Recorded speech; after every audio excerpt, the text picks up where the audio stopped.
আইফোনে update verify problem হইলে আমরা কি করব, চলেন আজকে সরাসরি এটা দেখে আসি। যে কোনো আইফোন হইতে পারে, আপনার আইফোন এক্স থেকে শুরু করে আইফোন 16 পর্যন্ত হইতে পারে। তো এটা হইলে আমরা নিজেরা কিভাবে এটা সলভ করবো এটা দেখে আসি, চলেন। তো দেখেন এই যে আমরা এই যে power button and volume up button টিপ দিচ্ছি, কিছু হচ্ছে না।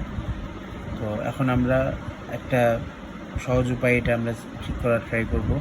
ফার্স্টে আমরা ভলিউম আপ বাটন ভালো করে চাপ দিব, তারপর ভলিউম ডাউন বাটন ভালো করে চাপ দিব, তারপরে আমরা পাওয়ার বাটন জোরে চাপ দিব।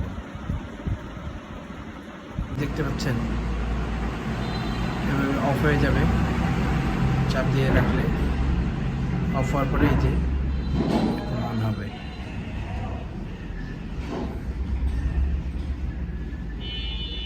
দেখেন ঠিক হয়ে গেল। এখন আমি কোনো দোকানে যাওয়া লাগলো না, কোনো কিছু করা লাগলো না, নিজে নিজে করা যাবে।